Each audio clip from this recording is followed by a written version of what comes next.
First, there was General Motors, then Motown.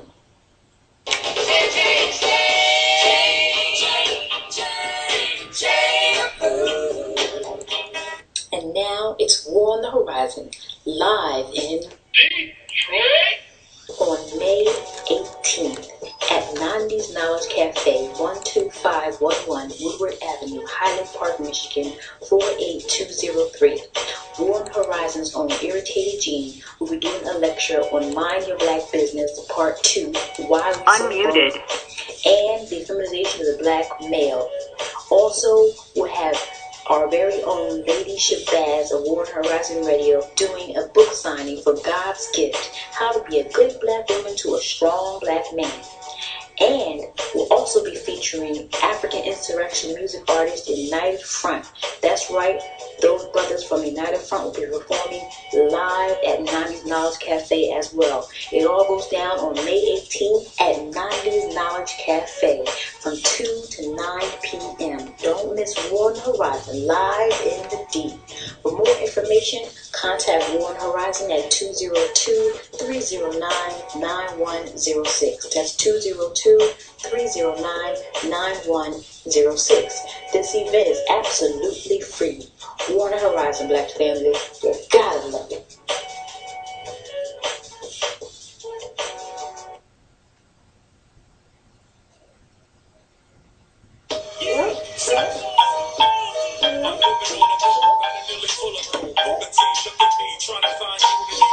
Oh, hold on, baby. I gotta answer the phone. Please, sis. A big hold, yes. Oh, what's that? What you say? War on Horizon going to be in Philly. Who's bringing them out? Time for an awakening and legacy of a nation. Oh, I gotta be there. Tell me more. When they're coming? Saturday, May 25th. Let me get a pen and paper, sis, because you know I gotta write this down. All right. So go ahead. So you said War on Horizon's very own Irritated Gene's going to be live in Philly on Saturday, May 25th. Where's it going to take place? The Shanghai City Cultural Center, 3117 West Master Street, Philadelphia, Pennsylvania, 19107. Okay, I got it. Now, let me ask you this. What's it going to be talking about? Where's your black God? Oh, wow. That's a question everybody's been trying to answer. I need to be there. I want to hear this. I want to know where my own black God is. I've got to be there for that. Well, how much does it cost? Donations are accepted? Oh, I can definitely do that. That way I can bring my whole family. Well, how do I get more information about this? Oh, okay. So I got to call 267-205-1570 or 215-236-7410. Let me go over that one more time to make sure I got it right. 267-205-1570 or 215-236-7410. I got it. Man, so you said the Irritated Genie of War on Horizon live in the Philadelphia, live in Philly on Saturday, May 25th. I gotta be there. As a matter of fact, as they say on War on Horizon, you gotta be there. Yo, throw that body him and DVD in the garbage, man. All back in that water, man. Yeah. Speak to him, Lord. Somewhere, a black man's eyes wells up in the dark, away from his peers, away from his queen, away from his offspring. That's right. Coming to a fork in the road and not realizing that he cannot stand still. Because sometimes life isn't about right or wrong, just left or right. Gotta keep it moving. The stress, the pressure, the respect of your woman, the admiration of your child. Almost obsolete as the breadwinner when the flour is provided by the enemy. If your only resource is labor, or at least that's what they'll pay for, Slavery, God. what happens when they can get it for cheaper? Yeah, nah. Have we gotten amnesia as to what a man is and what a man does? Black power. Is the possibility of death too great? Is the fear of physical confinement hindering your proper judgment? I just got locked up last week. See, death is a guarantee, and you might just get knocked just because. That's word. Now, your woman condescends Cause she just can't understand how she could get a job, but you cannot. You gotta create your own job. And look at the places you go and the people you fraternize with. Cause they say a lot about your character. Only rule is And whether you are who you say you are. soldier. White supremacy has struck a deadly blow, but our vital signs persist. When we know better, an excuse is just an excuse. Word up, stop talking, man. And whether you fully comprehend or not, Yeah, Lord. you're a man. Stand up, let them know, Lord. And manhood is your birthright. Stand up. It is your job to know what that entails, black man. Stand up, man. And it cannot be defined by our natural adversary, Clean up. for his ways are not ours. Do we allow our boys to be feminized? Hell no. Do we allow our girls to be masculinized? Hell no. Because sheep get on the defensive? Or do we muster manhood and stand firm on our principles? Stand strong, Lord. I leave that up to you, brother. Casket drop. But as you dry your face and contemplate your next move, keep in mind that devils love doubt. Word up. And if you don't know how to be a man, they will show you how. It's wartime. Cypher. Peace. Black power, manhood, rap. Peace and welcome to another message to the Black Fan Program. I am your host, Angela Freeman, and we have a really good show in store for you today. It'll probably be a hot topic, so I want you to go on and call in. The number is 760-569-7676. The participation code 948656. Make sure you hit the pound sign at the end. So 948656 pound. Before I get too far into today's show, I do want to just make a couple announcements. As you heard on the commercial, we do have a couple of dates coming up as far as War on the Horizon. This Saturday, they're going to be having Ashra Kwesi at Secrets of Nature in Washington, D.C. I believe that starts at 2 o'clock. You can double check the website. So you want to make sure that you go out to that if you are in that region of the country. If you are closer to me, if you're in the Detroit area, there will be a special event going on at Nandi's Knowledge Cafe from 2 to 8. It's going to be a double lecture by Brother Booker T. Coleman and Michael Imhotep. The cost is $12 in advance or $15 at the door. So you can contact Nandi's Knowledge Cafe about that if you're interested. I hope to go to that. I'm not sure if I'll be able to make it or not, but I did have a couple things that I would like to ask Brother Coleman if I am able to go. But we do want to support everything that's happening in Detroit. So if you can make it over to Nandi's this Saturday, be sure that you check out those brothers. They also did a free screening of Hidden Colors 2 last Saturday, the Saturday that just passed. So if you missed that, it was definitely a good time. But keep up with all the events that are going on at Nandi's. There's always something going on. Not this Saturday, but the next Saturday, speaking of Nandi's, we will be at Nandi's. Almost the entire War on the Horizon posse. I mean, there'll be a couple people that won't be there, but for the most part, it's going to be a full house. It's going to be Irritated Genie. It's going to be me signing your books if you've already bought them or if you still need to buy them. Come on and come see me, as well as my favorite rap group in the world, United Front. So they will be there as well. Now, I do have a problem with some of y'all because when I'm going around passing out flyers and whatnot, y'all act like y'all never heard of Lady Shabazz, Angela Freeman. I don't understand it. Y'all see Irritated Genie coming, your eyes get all big, and you're like, what, Irritated Genie? Look, let me tell you something.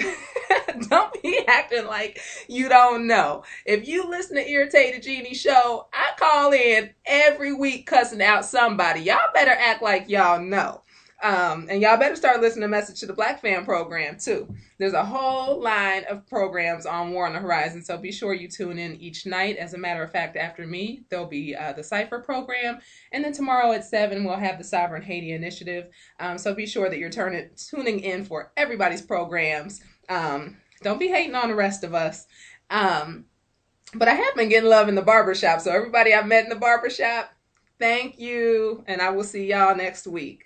Gotta love the barbershops. And as you heard in the commercial, I believe the weekend after that, War on the Horizon will also be in Philadelphia. So keep all of that in mind. This is going to be, as I said, probably a hot topic. The program is going to be about domestic violence. So this is probably not going to be a program for children. Most of our programs are child friendly, and I don't think this one will be too bad, but you never know when we get on certain topics what's going to come out, because we do keep it very, very real. The only rules on tonight's show, as always, absolutely no N-word will be tolerated. We don't care what form you use it in or how much you feel you need to vent. There will be no N-word used. But anything else is fair game. Now, I want this to not be the typical Oprah Winfrey kind of program where we're just talking really unrealistically, and acting as though women are the only victims and that we are helpless and we have no power whatsoever. Not the case. Y'all know I do not roll like that whatsoever. That is a very European in nature, and we know our community. We know that's not always the case, and we're going to keep it real. In our community, we have men beating up on women, women beating up on men, which is, a lot of people don't want to talk about it, but look, there's all kinds of hormones in the food. A lot of women are 6 feet tall, 250 pounds. They can take on some men pretty well. So you got men beating up women, women beating up men. You have some women who don't feel love unless they're getting beat on by men. You have some women who want to provoke a man to hit them so that they can feel that love. You have false claims of abuse. You have domestic rape. You have everybody beating up on children. So we're all kind of just beating up on each other. We're at war, acting as though we have no home training whatsoever. And of course, this is a result of self-hatred. So we're going to talk about all of that today.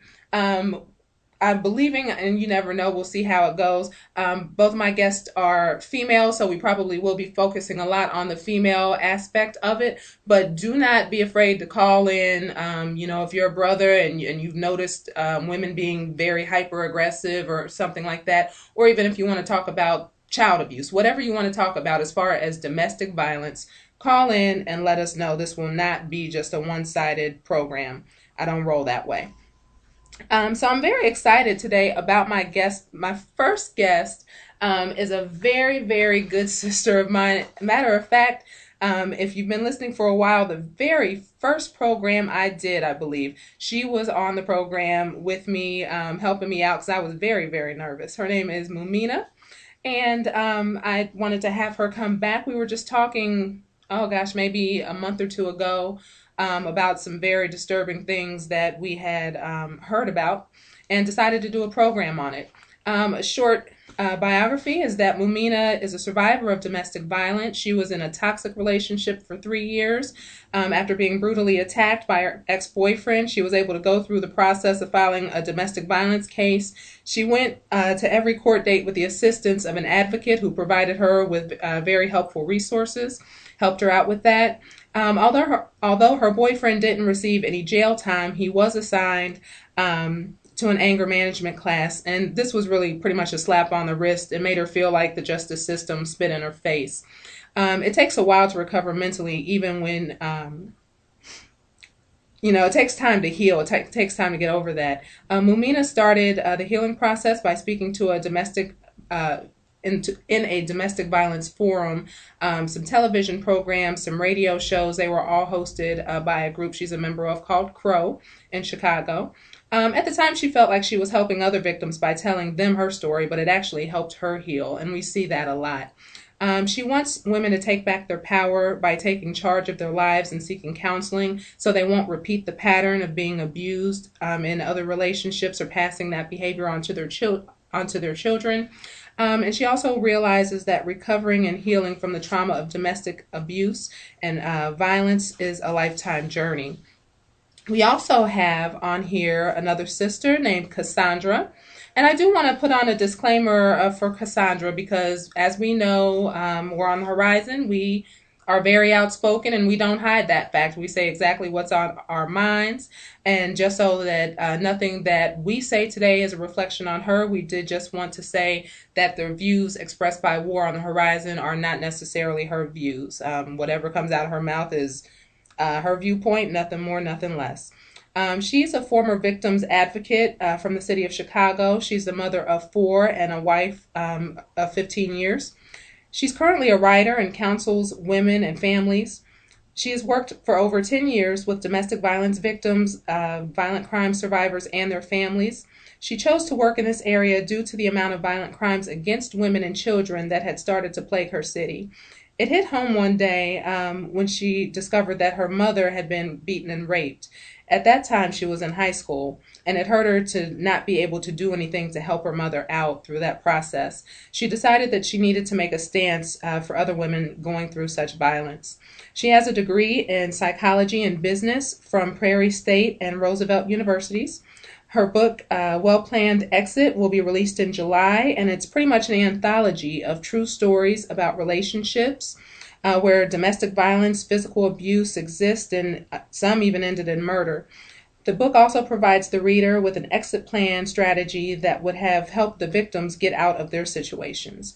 She knows if more women are supported and better informed, the rate of domestic violence will decrease. Women and men need to start loving themselves more and understanding the true meaning of love without war, which is excellent because I know there's a song out right now called Love and War or something to that effect, and that's pretty much the way a lot of us are living.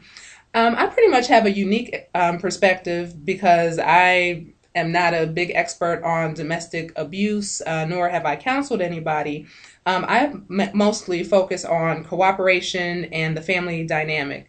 Domestic violence to me is not just an issue that affects women. It's become an integral part of Black culture. We are all just super, super aggressive, along with verbal and sexual abuse too. We're just all around abusive, and we're really messing up in a lot of ways. This all stems from self-hatred, racism, white supremacy, and displaced aggression. Instead of going and attacking the people that put us in this position, we want to fight each other because there's a better chance of us winning if we fight another Black person than if we go out and really do what we need to do. So my focus is just on becoming more mature and learning how to be in unity with each other instead of opposition. I think that a lot of good can be done by learning to respect each other and communicate better. That's really good at calming tempers a lot of times. So I will probably be coming more from that perspective. But with all of that said, I want to go on and bring on our guests. Sister Mumina, are you there? Yes, ma'am. Assalamu alaikum. Walaikum salam. All right. Peace, Cassandra. And Cassandra, are you there? I'm here. Yes, ma'am. I'd like to welcome both of you to the program. How's everybody today? Great. We're doing well. Good, good. Well, I guess we can start with Sister Mumina. I don't know if you want to tell us a little bit about your story without going into more detail than you're comfortable with. I know that you said that you were a victim of this and you used your experience to help other women. Well, thanks, Sister Freeman. You did an excellent job with the introduction, the summary of I and Sister Cassandra. What happened, me and Sister Cassandra, we go back a long way. We both grew up in the same neighborhood, Robert Taylor Community, Chicago Housing Authority, and we grew up together, went to the same grammar school. We both went to John Farron, and after I had a teenage daughter, she had a teenage daughter, but basically after we became young parents, we kind of like went our own separate ways. Mm-hmm. So we ended up reconnecting in a way that was, I guess it was life-saving, but, you know, that ain't the way you want to reconnect with a friend. But she was working for Chicago Housing Authority, and she was my advocate. Like you stated, I was brutally attacked by an ex-boyfriend. And at the time, they had resources for Chicago Housing Authority where they would give you an advocate. They also had programs where they would do victim assistance and relocate you if you choose to. But what I want to talk about is, I'm not going to go into detail, I'm just going to talk about the signs of domestic violence and how I saw that the signs were there, but I chose to ignore them. And the reason is you feel insecure. At the time, I was in my early 20s. And people be telling you, girl, you need a man. Where your boyfriend at? So it's like I ended up in a situation with this guy, and he kind of wooed me. And we was in a relationship, and you hear about the other woman, but you ignore it. And then when you try to get out the relationship, they become aggressive. So between a 3-year span. It wasn't constantly, but it was like every year it would be this big eruption, ready to get physical. So the first time it got physical, I did call the police, went to fill out the paperwork to do an order of protection and everything, and then he comes back around, he sweet talked me, and I drop it. So I am not in a judgment zone for women who do that, because you think you can love a man to act right, or you're going to change him. You're not seeing signs that I'm with a nut, I need to get away. So the first attempt failed. So the second time it happened real bad, I went through the advocacy program, and I had help from the advocate, which was Cassandra, and she walked me through the steps. She actually picked me up from my home, her assistants, and drove me back and forth to court. So there's resources out there for women if they want to get away. I am a survivor, and I encourage women, if you want to get away, seek the resources, and people will help you. Yes, ma'am. And Cassandra, can you tell us a little bit about your job and what you do exactly, what resources you provide? Well, I'm not currently doing victim advocacy, but at the time I was doing advocacy. Our jobs were not defined correctly.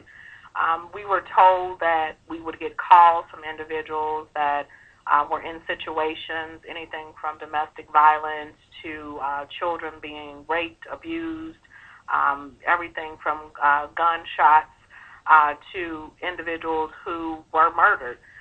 So it was never like really defined as to, okay, only work with domestic violence, but the majority of the cases that I saw, I'm going to say about 80% of them were domestic violence. So what we would have to do is basically get the phone call, assess the situation, ask questions, go out and visit the person or see if they could come in to us, and then pretty much find out if they needed help with court dates, if we needed to put them in safe housing, different shelters so we can get them out the situation, and then from that point try to find them better housing depending on the type of crime it was. So it wasn't like a defined just work with domestic violence victims. Once you started to see the issues at hand, it was almost like it's domestic violence, but now you're seeing a whole lot of other things unearthed because a lot of these women were in the situations, but once you approached it, and me being a woman, I would literally have to go into some situations with bulletproof vests on. We weren't provided things like guns or any type of security, so we're walking into situations where we're trying to help the victim, but some of us actually became victims with our clients because we didn't have any type of safety measures. So it was a great program, but it just wasn't one that was defined enough to just, to protect our clients the way they should have been. So we had to kind of do some things on our own to try to figure out how to make sure we're putting them in the right situation and make sure they understand that, we're putting our lives on the line as well as trying to help you. And if you're going to go back to him, you need to let us know that now, because if you're going to go back, then we need to kind of cut this now.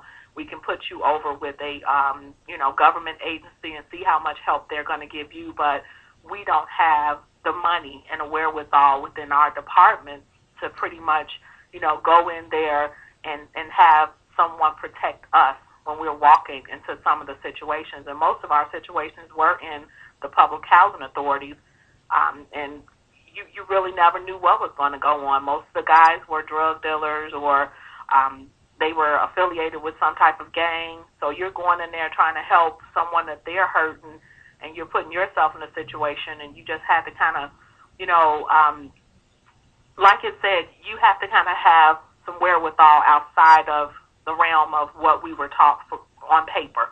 You had to know what to do, when to do it, and how to do it. Yes, ma'am. Yes, ma'am. I think part of our problem as Black people in general, for both men and women, is that we do not put enough thought into who we decide to spend our lives with. A lot of times we just don't want to be alone, So we jump at the first person that comes at us. We don't do any research. We don't check them out at all. We go out on a first date. Next thing you know, we're boyfriend and girlfriend. And then all of these personality traits start popping up that we never took the time to investigate from the beginning. And by that time, we probably had intimate contact with them and we think we're in love. And the rest is history. So, Sister Mumina, what do you think are some of the signs that you can look for, even during the courtship or dating process, that would probably be a red flag that maybe this isn't the person you need to get with? One of the red flags is, like you said, we don't investigate the person. If they don't invite you over to their parents' home, or even if they have grandparents, the person who raised them, if they not bring you around their immediate family, what type of feel you getting from them? If the person has a Dr. Jekyll, Mr. Hyde personality, sort of say. And then you have to, what type of group he's running with. At the time, like Cassandra said, I was in relationship with a drug dealer, and he was in the ranks of the gang. So he had all his little soldiers surrounding him, so it was a lot of intimidation going on. When a person just lies all the time and they get caught up in a lie, or even if you hear about the ex-girlfriend, how he used to beat her up, or you say, well, he never do me like that, thinking it's cute. It's not cute, because you're going to get yours sooner or later. So that's one of the red flags. Have you ever did it to a person before you who were the girlfriends before? So it's not just that a person's trying to fight, you playing tug of war with a man, fighting over a prize. No, you really need to investigate. What have he done to her? And you don't ignore the warning signs. If a person threatens you, if they try to control you, telling you how to dress, where to go, where to eat, do they manipulate you not to be around your family and friends? If they jealous like your male cousins or your brothers and people coming around to visit you. So those are the warning signs.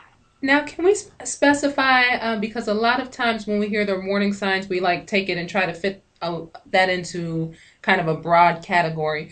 When you say they tell you how to dress, for instance, there's a lot of women, young black girls now, who walk around with nearly no clothes on. How do you tell the difference between a brother who's saying, you're not looking respectable, you're putting yourself in danger when we go out, could you cover up a little bit more, versus somebody who's controlling that aspect of your life for ulterior motives? Some people will say that because they have your best interest at heart, and other people are kind of devious with it. Well, now that I'm more mature and I dress more modest now, if the person, you might have a man that wants you to be more respectable of your body and him when you're out in public. But if a person always nitpicking you or trying to demeanor you, don't wear that, you look fat in that, or, don't put that on, or your neck showing, just really a really jealous person. That's how you can detect it. Okay. And Cassandra, did you want to chime in at all on that? Any more warning signs? You know what? I think some of the warning signs for today's young women and for men is the biggest thing is controlling, but the other thing is the total disrespect, and sometimes it's just ignoring. A lot of girls are not used to a man not giving them enough attention. So when they're not getting enough attention, they're trying to do a lot of different things so that they can see if that's going to grab his attention. He may be, doing other things or having other people out there, but I think when you talked about the whole provoking thing, a lot of women provoke and don't know it. So some of the warning signs is if you have to do too much in order to get attention, then it's something wrong. Same thing with men. If you feel like you have to impress a woman too much, or you feel like it's okay for her to say certain things she says to you, and, because you're a man, it's acceptable to you because, hey, she cool, it's fine, she'll be different when she get home, then you got to watch those things, because you do have angry women out here who don't mind hitting or doing things to men when they're asleep, or doing things to them when they're at work and they're not even understanding what's happening. And you do have women who are out here just trying to get attention, and they're going to do it. They're going to do it by any means necessary. They're going to put the shorts on. They're going to go and get the weave in the hair. They're going to wear stuff with cleavage out. They're going to go get tattoos that basically say, you know, this is me and him. And this is probably something he doesn't even want. But, you know, they're doing whatever today in order to secure what they consider as love. And it's not even love anymore. It's lust. And the warning signs, again, if you got to go too far in order to keep his attention, then it's something else about to happen after that. If you're paying too much attention to what he thinks of you and you're not thinking much of yourself, is something wrong with that. And it works both ways, whether it's a male or a female. You just have to be a little bit more understanding of loving yourself first. When you got to go all outside of the parameters in order to get somebody to notice you and, you know, see you, even the aggressive women. When you go to restaurants and bars now, you have women who will literally, you know, back in the day, it was a man who would approach you and say, oh, you know, drop some poor line about how you're beautiful and you're this and you're that. Now you have women that are doing it. So these signs that used to be, you know, if he's telling you, you know, what to wear and how to wear it, those signs are still there, but now it's a little bit more elevated. It's now where, you know, if he's ignoring you now because he got a couple of women on the side, and now you pushing, you're going to push him too much, and that's when he's going to start showing you his other side. So a lot of women and men should be a little bit more cautious about how they enter into, now I'm not going to say relationships because people don't even really define relationships the same way anymore. If you're going to enter into just trying to know someone and you're trying to go overboard doing it, then you're going to expect something more than what you're bargaining for. So you have to kind of calm it down and take it back to a more, you know, level playing field, meaning, you know, don't put too much out there up front because you're already showing him or her that, you know, you're needy and you want something that you haven't been getting. And once they find those things out and once you open up and start telling, you know, the different stories about what somebody else didn't do right, they already have you. So a hit is not going to bother you because they already know you were hit before. You know, a cursing you out is not going to bother you because you already told them you were getting cursed out. So the signs are not the same way they used to be anymore. They're not the, you know, holler, scream. They're the little telltale things that you actually do to yourself before he or she even touches you. I agree. Those are some really good points. I think I would also add, and some of these really should be common sense, but they're not anymore. A lot of times I'll be walking down the street and I hear these brothers calling women B's and H's and all this kind of stuff. To any young ladies listening who don't know, that's probably not a brother you want to get with. He already does not respect women, which means he's not going to respect you at all if that's the capacity that he's seeing women in. If you're with somebody that you constantly have to be jealous of, if you're checking phones and Facebook accounts and all that kind of stuff, to me, that's a little ridiculous. In our house, you know, we both have Facebook accounts. So if we're on the computer, we don't log off or anything. They're open all day long. We could be checking everything that goes on, text messages and all that. But we don't because we don't have to. If you're with somebody that makes you feel like you constantly have to check up on them to see what they're doing, that's probably not the person for you. There's either some miscommunication, or you're too insecure to be in a relationship, or he is too immature to be in a relationship, or vice versa. This goes for men and women. If you constantly have to check behind somebody, you're spending too much of your time doing that you'll never get back. That's a bad sign. And as you were talking about, don't tell all your business. A lot of times, first date, you know, the brother can't get a word in. We're busy telling them about our ex-boyfriends and our whole life story and all that. That's not what you do on a first date. On a first date, you should be listening. You should not be talking about yourself a lot at all. You should really be tuning in, because if you let a person talk long enough, they'll tell the truth on themselves. And I say this a lot. So when you're on those dates in the beginning of your relationship, just be quiet and listen to what he's saying. Watch his actions, see if that matches up with what he's saying. See if he's a brother that likes to make a lot of excuses, or if he's somebody actually living up to their potential. If you're a man and you're going on a date with a sister, Listen to how she talks if she has a baby. How does she talk about the father of her children or her father or her brothers? If there's a lot of drama there, guess what? You're probably going to have a lot of drama with her. You're not going to be some Prince Charming that just comes in and saves the day.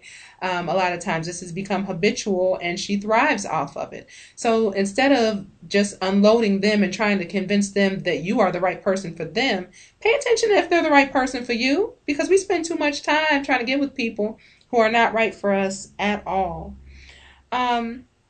Now, speaking about genuinely abusive situations, where it's ongoing, it's brutal. This is not like a play thing that they have going on. Some people just love the roller coaster of fighting and making up kind of thing, but this is a genuinely abusive relationship, and the children are sitting there and watching it. What effect does this have on children? Did you want me to go, sister? Whoever wants to take it. Okay. First, I think it was some very good points that Cassandra, you made. How we just tell all our business when we meet a man. And insecure men are attracted to vulnerable women like a magnet. So a lot of times they're out searching like vultures for the vulnerable women or insecure women. So once you get with that man and you tell him, oh, my ex-boyfriend, he used to do this to me, he used to do that, and then they like, okay, I got me one. So now they got you, you're in a relationship with him, and you didn't have babies by him, or even if you're married, and he's abusing you in front of your child, what you're doing now is you're repeating a cycle of domestic violence. And we, as black people, we accept this as normal. It's not normal behavior. Because even with me, growing up, I saw my parents fight, my mom and my stepdad fought, my aunts and uncles fought, the next door neighbor fight. All around me, domestic violence was going on. And I was one who said, I'm not going to ever let no man hit me. So by the time, I didn't know the warning signs, but at the same time, I didn't know how to exit the situation. So I accepted it as being normal. It was almost like we didn't get the memo. The women didn't get the memo. Or if we have an argument with our man, we could get a black eye. Because even girls in my circle, most of us was getting beat up. And we just accepted it as normal behavior. And the community just kind of accepted it instead of speaking out about it. You become the topic of the kitchen conversation where they talking about you like a dog. So, and most times, women who are going through this, they suffer in silence because they can't trust the next sister, mother, or a friend to say, hey, I'm miserable, I'm depressed, this guy's, he's beating me or he's verbally abusing me. And if the children see this, what you're going to notice in the children, they're going to role play. So that little boy may be aggressive towards his little sister. And that's where you notice the behavior. Or he might be even aggressive to his mother and talk back to her out in public. So that is the behavior when we go through this. We really need to get out of the situation. You have to, because it's life or death. Because you're going to die slowly. So you might as well get out of the situation, have a well-planned exit. I'm plugging your book, Cassandra. I hear you. Sometimes it's not well-planned. Sometimes you just got to be like Harriet Tubman and run. You have to leave. You have to run like you have to leave the situation like a runaway slave and just go. I'm making light of it, but it's a serious subject. But if you stay in the situation, you're going to repeat the pattern. Your children are going to see it. The reason why I stopped, because at the time my daughter, she was around 10 or 11, something like that. But she saw me going through this, and this man wasn't even her father. So it was just a boyfriend that I had. I ended up in a situation, and I didn't want her to repeat the pattern. So that's my parental technique. I teach her the opposite of what I was taught, to love herself, to be secure with herself. Don't rush to get in a relationship. So, you have to watch what we do in front of our children, because children are very smart. They love to ear hustle. So when you think you and a man, y'all have an argument, they hear everything that goes on. They're very intelligent, and they're going to pick up on what you all are doing. And you know what? I just wanted to add to that. It's funny that you're saying that, we know where we grew up, but my mother was like my mother was the woman who hit men. She was the woman who grew up in a family where, she was molested, she was beat, and she grew up if she dated a man, he was considered the woman because she wasn't letting him hit her. She was the one throwing the punches. She was the one doing the arguments. And I grew up like the guy, the guy who would, sit back and watch the woman and be like, oh yeah, I like her, and blah, blah, blah. Well, I'm the strong one. I grew up the strong woman. Even though I'm in a marriage of 15 years and a relationship of 20 years, I had to teach myself how to kind of dumb down and be a not passive woman, but a passive aggressive woman. Because my mother was never the passive type because of her lifestyle, and she was a bisexual woman. So it was me growing up watching that. It was like, okay, I know not to let a man hit me, but I also know if he argues with me, I'm going to argue back with him. And if he tries to hit me, then I know my anger streak is big enough to the point where we're going to be fighting a long time before I walk away with a bruise. But it's totally different. I saw my friends, in situations where, oh my God, he hit you.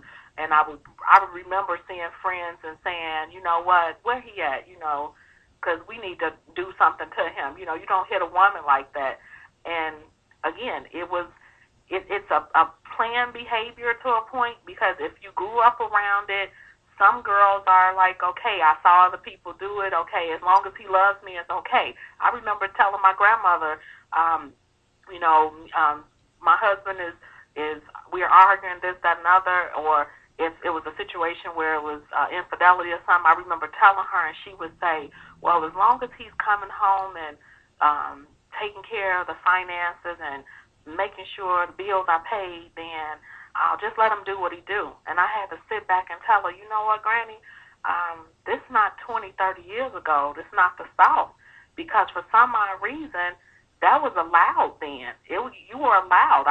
My grandmother got hit a lot. Her husband was World War II, alcoholic, and he beat her and some of the kids a lot. And she got fed up and eventually let go, but she still held hold to the mentality, as long as he's taking care of business, just let him do whatever. And I have girls, and I'm like, no, my girls have to be strong. They don't have to be strong-willed to the point where they make a man look like, he's beneath their shoe, but they have to be strong-willed enough to know that certain things are just not acceptable in a dating situation, a relationship, a marriage, even, what is it called, baby mama, baby daddy drama. You just don't accept abuse. You don't accept it from a physical standpoint. You don't accept it verbally, and you don't dish it out either, because it works both ways. You cannot be the one saying he did it, but then when you sit back and listen long enough, you actually provoked him. You actually made him feel less than a man. So, again, you all are fighting, and yeah, you may be hanging in there with the fight, but at the end of the day, the average person looking at this would say, if you would have just stopped and not said that, it probably would have never escalated to that point. And these are like, from a parental standpoint, we have to teach our children that there are certain things you do and say, and certain people you are around, and certain things that you just don't let impart on your wisdom when it comes down to dealing with the opposite sex.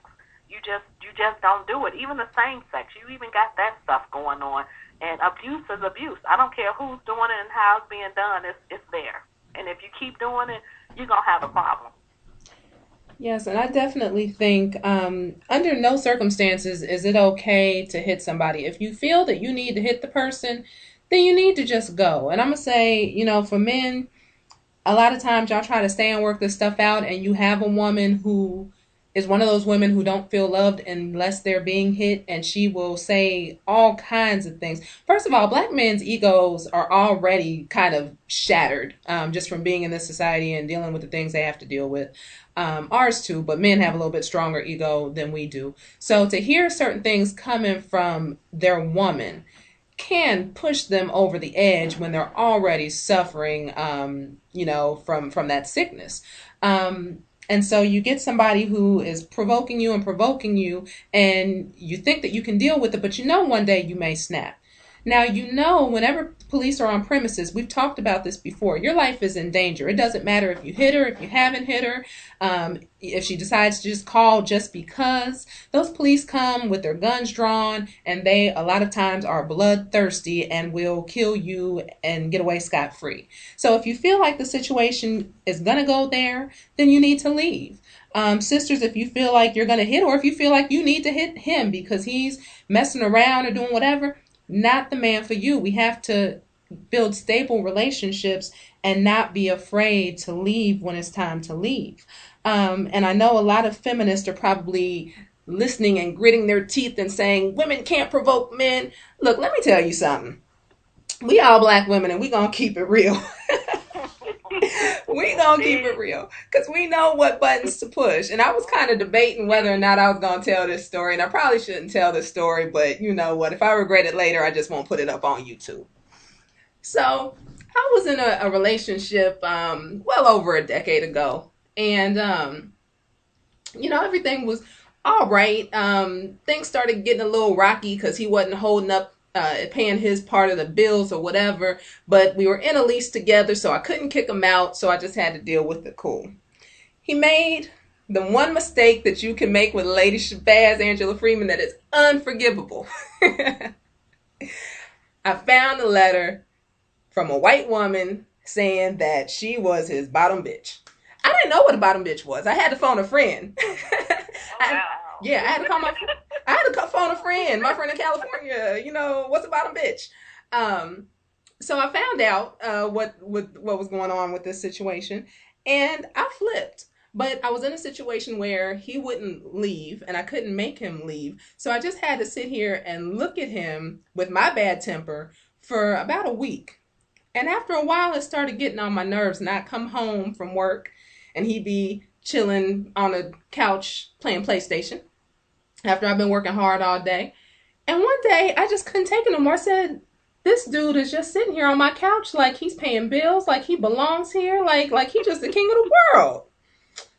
And I was like seething, just seething. I hadn't learned. Now, everybody who's got my book, look, I went through some stuff to be able to write that book. I wasn't there yet. So I'm sitting here looking at this brother. And so I go to get me some Kool-Aid. And I'm not paying attention. He has on a brand new t-shirt, one of the name brand ones that cost like $40, $50. He's wearing this white t-shirt. But it's just bothering me that he's sitting on my couch. I'm like, if this Negro don't get up off my couch. So I asked him nicely. I said, can you get up off my couch, please? I ain't going nowhere. So the second time I asked him, I wasn't quite as nice. I said, okay, I need you to get up off my couch. I ain't going nowhere. So as I walked to my bedroom, I realized I did have stain guard on the couch. So I threw my red Kool-Aid, a big glass of it too. It was hot out. Threw a big glass of Kool-Aid on the brother. Got it all over his little $50 t-shirt or whatever.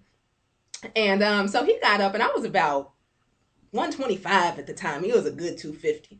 And so he came over, and we were tussling a little bit. Now, I've never been hit by a man. Even my father never spanked me or anything, but we were tussling. But I was cool with it because I'm like, I know shoot fighting. I can work this out. So we end up falling to the ground, and he gets me in a position with his weight. I couldn't maneuver out of it like I normally would. And so from somewhere, he grabs a box cutter and puts it right against my cheek and says, I will make it to where nobody will ever want you again. And me being the person I am, I can laugh about it now because I realize how out of my mind I was given the situation I was in. I basically told him, I used the N word. I said, don't F around. If you're going to do it, do it. Don't sit here and play around. And I told him basically, if you gonna slice my face, don't stop there. You better slice a lot more because as soon as you get up, I'm gonna F you up. And I forget what happened. I think he kind of got shook because he didn't realize I was that crazy at the time. But at that time, I was like completely just fearless. I was looking at him dead on, like, go do what you got to do. I don't even care at this point. You bringing white women in here, you know, this and that, being disrespectful, I will F you up. So he got up off me some kind of way and ran to his room and locked the door with his 250-pound behind. But what I've learned since then is, not that it was all my fault. He kind of did some bad stuff, but I did not have to throw Kool-Aid at somebody who outweighed me by 120 pounds. I did not have to egg him on, even though I didn't realize that's what I was doing. I just really wanted him to do it because I was so angry at that time. I really did want some motivation to really do something to do. But in that situation, I did provoke it a little bit. It could have gotten a lot further than it did had he not been a punk. But he was a bully. So when he saw, that's the first time anything like that had ever happened. I'd never been like in domestic abuse or anything like that. It wasn't the nature of the relationship. So when he tried it and he saw that I wasn't backing down, then, his thing was to go run away and lock his door and protect himself because he didn't know what I was going to do. So I guess the moral to the story is, number one, you have to nip it in the bud when it happens. Let people know that you're not going to stand for it. But number two, don't provoke it, because seriously, he could have really hurt me at that time because I was not in a position to get out of the hold I was in or whatever. It could have really been bad. But that is an example of Black women provoking this, or Black women not being intelligent in these situations. It does happen. And I think most women, if we're honest, would have a story similar to that, be it that we're actually provoking the man just to get into a fight, or if we're just defending ourselves and just being super aggressive when maybe that's not the most intelligent thing to do. But these things happen. So that's my story. Now y'all know I'm crazy, but that's just how it goes. I wouldn't call you crazy. I would basically say one thing women have to realize: we have a psychological pressure point in our brain, and we have to also remember the whole fight or flight syndrome. It's not that, some of us don't intentionally say things like, if you're going to pull it out, you better make sure you use it, because if I get back up. That's the whole fight or flight. If you came from one of those families, or you grew up in one of those neighborhoods where you got out there and somebody said you better fight, because if you don't fight, I'm going to whoop your butt, then in your mindset, that's like a constant. And I don't think there are a lot of African American women who are really going to sit there and allow any man to pull something out and without saying something like what you said. So I wouldn't call you crazy. I would just say you have a well-taught mind when it comes to fight or flight, and you weren't one to say, oh, baby, please don't do that. Don't hurt me. I'll do whatever you want me to do. Your mindset, it just hit. You probably didn't even realize it came out your mouth. It just came out, and that's most of us.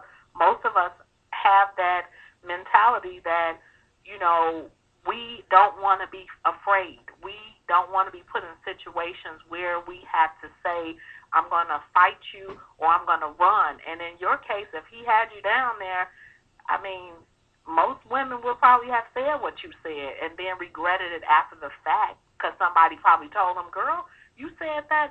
You should have never said that, because what if he had done that? Okay, in the position you were in, you didn't know if he was going to do it or not. So you just said whatever that came out your mouth. In your mind, if I'm going to die, I'm going to go down fighting. I'm not going to go down just saying, okay, I love you, just cut me up, because this is how much I love you. So I don't think I would never call any of my clients crazy in those situations. I had to literally go back to school to learn the psyche of the mind when it comes down to women and men in violent actions, because we will say things that most people will look back at after the fact and say, you were crazy. But if you aren't in that situation, you can't call me crazy, because you don't know what I was feeling or what was going on inside of me when he or she did what they were doing to me. You just don't know. So we are strong. Sometimes we are strong for the wrong reasons, but in a crazy situation, you'd be surprised what comes out of our mouth. Yes, ma'am, and I can't say I regret it. I think I kind of meant that, and I stuck to it. I think I might do the same thing today. What were you about to say, sister? Well, I agree. I I agree with Cassandra, but what I want Cassandra to remember, I'm not going to say his real name on the air because we're speaking about provocateurs. But may his soul rest in peace. You remember Dickie from Second Red Building, and the mother, his child, who he was involved with, she was a provocateur. Now, they had domestic violence cases all the time, but this last incident, she provoked him, and at the time, when he go to defend himself, she pulls out a butcher knife, and she stabbing him, and at the same time, he's hitting her. So he dies on the scene. And it was self-defense, but she provoked that whole incident, and it was out of jealousy. Wow. Yeah, and how she feel walked about away from it, too. She didn't go to jail or anything. She didn't go to jail. She walked away. And now that man, the father of your children are gone, the lady's son gone, somebody's brother's dead because of you being insecure, a jealous woman that had a history, and with men, too. You go back to the situation. She had a history of always provoking him, or she'll see him with another girl, and she'll pull out a butcher knife and try to shank the other girl. So it was a really crazy situation. But that was like an extreme case of women being provocateurs. Did she change at all? Did she regret that, or is she still doing the same thing like it ain't matter? I don't think nobody else will mess with her, but she killed him. What man gonna mess with you? You killed the man in cold blood, so to say, and then you get off. So you planned that out. Yeah, but it was a lot of girls doing that. I think around that time, in that, I'm going to say that 5-year span, you had a lot of girls who actually watched enough TV to know if I provoke him and he comes at me, I've already planned to kill him. So I already know I'm not going to jail. And we had probably one in each building that got away with that because it was so planted on the media, and so many different dramatic series were running on TV where women were killing or calling it self-defense, and were getting away with it. So, I mean, it was that building. I had a real good friend. He died on Mother's Day. Girl pulled out a knife and slit his throat, and he was just breaking up a fight. You know, he was breaking up his cousin fighting her, and he got in the middle and she slit his throat and she walked away. She didn't do jail time.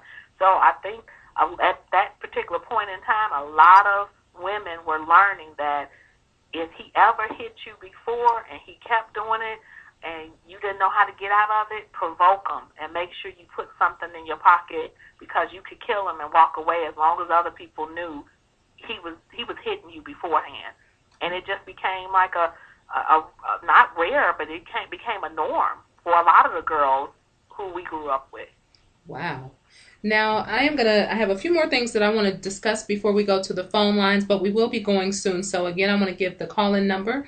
It's 760-569-7676, participation code 948656#. Probably be going in about 10 minutes or so. And if you are already in queue and you have a question, just hit *6 so that I see you in the Q&A, and I will come to you first. Now, how often is it that women, or even men, I guess nowadays, are filing false complaints? I don't have it statistically, but at my workplace, I'm saying that out of 10 that come in to file an order of protection, in the next couple of weeks, 8 of them are going to come back in and drop it. And nowadays what you have, because the divorce rate is so high to file a divorce, what women are doing now, they crying wolf and they saying that the man hit them, to file an order of protection to get the man out of his home immediately. So that's the new trend now. Okay. Now, before we go to the phone lines, because I want to make sure that we do get to this, do you guys want to talk about some exit strategies and what you can do if you're finding yourself being abused? Well, I'm in the process of publishing a book called Well Exit Plan, and like Muhammad was saying, it's not every situation doesn't have a well exit plan, but I called it that because it's certain things that you can do. I have a client per se and she's in a abusive relationship, and in her mind, she believes that the only way to get out of this situation is to introduce another woman to her boyfriend. Introduce another woman, not directly, but have another woman. Literally, she wants to pay another woman to come on to him so that she can have enough justification for him to depart from her life. She's willing to pay for somebody to do this, and she's in the process of trying to get her situation together to relocate to a whole nother state. So this is what she considers a will exit plan. Need to eat again? Repeat that again? Hello? Yes. Cassandra, she said repeat that. Oh, okay, I couldn't hear her.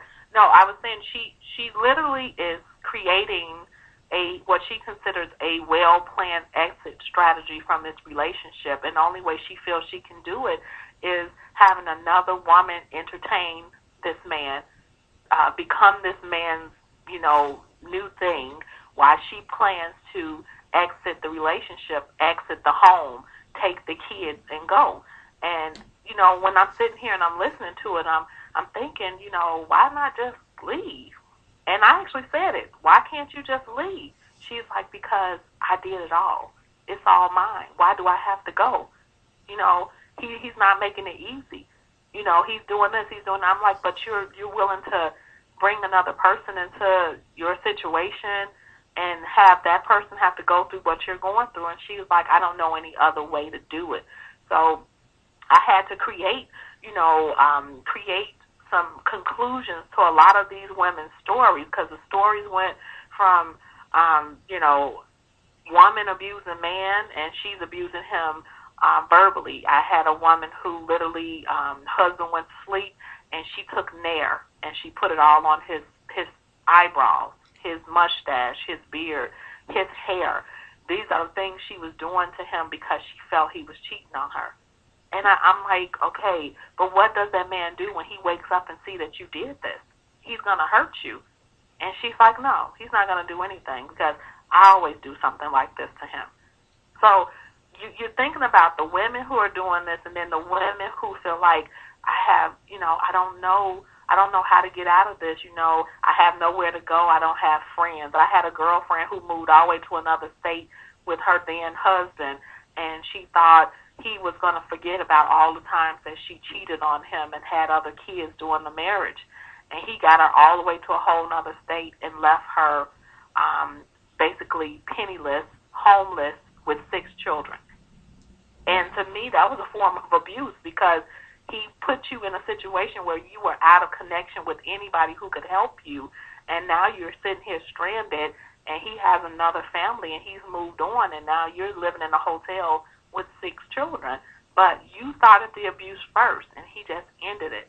So the well-planned exit from any situation, whether it be physical, verbal, whether it be, the abuse that we just don't really call abuse because nobody got hit and nobody got shot, the best way to do it is to actually think, why do I want to go through this? Why should I have to go through it? What can I do to get out of it? Yes, maybe I have to leave and start all over again. Is it going to be bad? Just start thinking, what can I do to be happy again? And in most cases, a lot of women, they don't know what to do to be happy again because they've been stuck so long. And you have to actually come up with creative ways to let them know you can be happy again. He's not going to be the last man. You even have women who don't even want to be with men anymore. They want to be with the same sex. Or you have the women who don't want to be with anybody. They go into seclusion. They become agoraphobics. They don't want to go outside the walls of their home because they have been in such a bad relationship that even if another man looks at them, it brings tears to their eyes. So you have to kind of work with a lot of these people on a psychological standpoint, because they don't understand what's happening, and they don't realize, or they don't want to realize that this could have been avoided if you just learned to love you more than you wanted somebody else to love you. Yes, ma'am. All right. Well, I don't see anybody in queue, but I'm going to go to the phone lines real quick just to be sure because people seem to be shy about hitting that *6. So I'm going to come to you if you're just listening. Just let me know you're just listening, and we'll see if you have anything to add to the conversation. 1884, you're live on War on the Horizon. 1884. All right. 9898, you're live on War on the Horizon. We just listening, sisters. Y'all take care. All right. Thank you for listening. One of my favorite callers just listening in. The nerve of y'all. Y'all better speak up. 2874, you're live on War on the Horizon. I'm just listening, sister, tonight. Okay. Thank you for listening. And 7683, you're live on War on the Horizon. All right, so everybody's just listening, absorbing that knowledge. Now, let me warn y'all, don't be trying to call in and get in the Q&A line at like 8:45 because we got the cipher coming on at 9. We're not going to be going over tonight, so if you want to get in on the conversation, go ahead and call in now. We were talking earlier about children and how this impacts children. And usually when children grow up in a kind of violent atmosphere, they will either be abused or they may become an abuser. Sometimes they get turned off completely and they'll won't hit anybody regardless. They just make that up in their mind. So it's usually one extreme or the other. How often do you see children, say, for instance, you have a father and a son, and the father is beating up on the mother. How often do you see the sons kind of side with the father or support the father? As far as right now, I think I'm seeing more so of the girls supporting the women. The fathers and the sons, most of the sons are kind of staying neutral today. I think we did like a little survey on a lot of the women who were going through and they were married, and we asked the boys who were in high school children in our soft suburban area, you know, if the question was, if you saw your mom and dad fighting, who would you side with? And I think out of the children we asked, 80% of the boys said, "Oh, we're staying neutral. We're not trying to get on either side." And the question was, what if your mom provoked your dad? Again, they're staying neutral. They're not trying to get on either side. But then if you ask the question of, would you, find yourself the girlfriend you have, would you actually get in an argument with her? And do you see yourself actually being like your dad, going back and forth with your mom? And 100% of them said, it depends on what she's arguing with me about. Mm. So it was never, oh, no, I'll never do that. I'll just let her keep talking. I don't, all of them had to have a reason. They had to have a trigger point in order to argue back with the woman. Okay. Because I remember hearing a story a long time ago about a little boy who, and this was a little boy, actually seemed to think it was funny. I think he would say something like, mommy gets a whooping or something like that. He thought it was actually kind of funny that his mother would get abused, I guess because maybe he gets whoopings too. And so he thought that, it was okay for his mom. He didn't really grasp the situation and what was going on. And that just made me think like, wow, sounds like he is a prime candidate to grow up to be an abuser because instead of having that tendency to want to protect his mother, he's thinking that it's amusing. Most of them do. Really? Most of them think it's something that they can talk about with their friends, and a lot of women, we all sit around and we talk about things, and some of us crack jokes and say, you know what, the men always talk about us sitting around gossiping, but the truth of the matter is the younger boys are learning how to do exactly what the grown men do that they act like they don't do, which is talking about the stuff that shouldn't be happening or the stuff that they feel is worthy of a conversation. Yeah, and I don't know where that came from because men are some of the most gossiping people I've ever met in my life. I mean, they will go in. I don't know who started that rumor. I think they got us beat with that.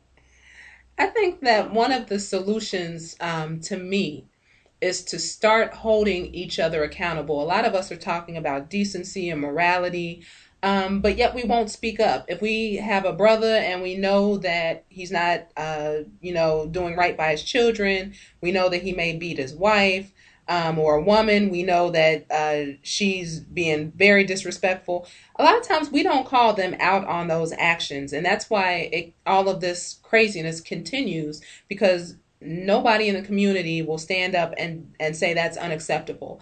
Very few people in the community, if they have a friend who is acting out of character, will say, you know what, I'm not going to associate with you anymore because you're participating in this behavior. So I want to let you know why. I'm not just going to stop talking to you, but I'm going to stop talking to you. And this is the reason why, you need to work on this. We don't hold each other accountable. So anything goes. And then we all sit around in these circles talking about what's wrong in the community when we know exactly, who's doing what, and we could put a stop to it. We should be shunning these people until they change their behavior, because until we do that, there's really no motive to change, I think. Well, it goes back to growing up, people telling you to mind your own business. Probably in the last 40 years, where we had it in the early 30s and 40s, the community was a hands-on community, where you hear the stories where if one child did something, somebody else's child could chastise their child, and there would be no reprimation. Now, you can't even tell a child to stop using profanity. They want to beat you up, so you can imagine what the parents going to do. So it just goes that turning a blind eye to the situation where we mind our own business. And it's not so much as the community, like you said, people in your family. Even when you hear acts of infidelity, or sometimes people condone it or aid the person to continue to be cheating on their spouse or their girlfriend. And it's just a really trifling situation where we don't hold each other accountable because we've become desensitized to these types of abuse. That's about right. Yes, ma'am. Now, how often do these abusive situations lead to domestic rape? That's something we don't talk about a lot. I'm going to say most of them lead to it when it's alcohol or drug involved, or it's a man who's trying to show that he's thinking he's showing that he's a man. I think I've heard a lot of cases from back in the day, just from where we grew up, where the girl would say, we got into it. I think the question I would ask was, when did he hit you? Or when did he rape you? And the answer would be, well, I confronted him about some girl that he was supposed to be talking to, or I checked his phone, and I came home from a club late, and that's when the conversation, the argument turned into him trying to prove himself by hitting me, but I kept telling him no, and he just kept going. He kept saying, "This is mine. This is mine. Ain't nobody else getting this. This is mine." And in the actuality, she thought that it was something that was a norm. When I asked the question, how often does he do this? Well, every other week, every time I go out, I thought it was something that was okay, because I was always told fighting and then sex after fighting was good. But if you're telling a man no, how can it be called good? And then if he's hitting you while he's doing it, why do you think it's good? And then if it gets to the point where he's now, I had a woman who the man actually tortured her. He took a torch and he lit the hanger, and he actually whipped her vaginal area with this burnt hot hanger. And that was his way of torturing her, to say, I bet you won't no other man look at you. Because a man had actually looked at her, and he saw the man look at her, and he thought he was flirting with her. And she literally had to come to us and tell this story. And at no point did she put her head down, because he had already been doing things to her in her vaginal region, her anal region, and she thought that it was just, fight sex. That was the, oh, it's so great after the fight, but now it's becoming the abuse, even though it was abuse before. Mm-hmm. Or even where they call it make up to break up, when a person just feel insecure, and a lot of women feel guilty, like even doing sexual intercourse, or even orally, if they have an orgasm, they feel like I played a part in it, but it's still rape. That person still forced themselves on you if you said no. Exactly. And I think that women really need to get clear, especially with all of the molestation and sexual assault that goes on in our communities. A lot of us have a really tainted idea about sex and love. And that's why I do not recommend getting into a relationship until you have got some clarity on those issues, because you should know whether or not you want to have sex. There should never be a situation where you're saying make-up sex is good when it's something you never wanted anyway. And likewise, you shouldn't be saying no if you mean yes, because some people will say no, no, no, while all the while they're accommodating it. That really, really blurs the line. And I think that we need to make that line very, very clear, very black and white. So you really need to get in touch with yourself so that you know, do you want it? Do you not know it? Do you not want it? Because if you're confused, you're going to confuse other people. And that kind of abusive situation is not something where you want anybody confused. If something tragic happens to you, you want to know for sure, this is not what I wanted, and there was no ifs, ands, or buts about it. If you're confused in your own mind, don't do it. And brothers, if you're with somebody, and they say no, even if they're just playing around, even if they're still acting like they want it, stop. You have to get her out of that pattern of playing around, saying no, then yes, then no, then yes. And it's also a protection for you. If it gets to the point where, well, number one, you probably should leave her alone, period, until she does some work, because she's obviously not the most mentally healthy person in the world. But just for your own protection, I wouldn't be the one to initiate that contact. I mean, there's only so much I can say on the radio, because we do have some decency standards here, but I'm thinking you could probably read between the lines. If you're in a situation like that with a girl who seems to be confused and yes, no, I would just sit and lay back and then let her do whatever she's going to do. And I would play the passive role, because that's how people play around. And then we're trying to figure out, was it rape? Wasn't it rape? And the only two people that really know are the people that were involved. And sometimes they don't even know because we're confused. We have to really stop being immature. We need to stop playing around with this. This is not something to joke about. Do you guys have any comments on that? I like to comment with the confusion. First of all, when you're in a domestic violence situation where you're being abused, there are a lot of mixed emotions. And that's why I said in my summary that it takes a lifetime to heal from all of that. You're going to need tons of counseling, emotional self-help, or whatever you have to get you over, because when I was going through, even after I was attacking, going through the emotions of going back and forth to court, it was still a piece of me that loved him. And I was like, why do I still feel like I love him? Or even when I hear stories about him and the other woman being together, I was a little jealous. And then I had to knock myself in the head, are you serious? So then I had to empower myself to learn to love me again, because for a while I had lost my smile.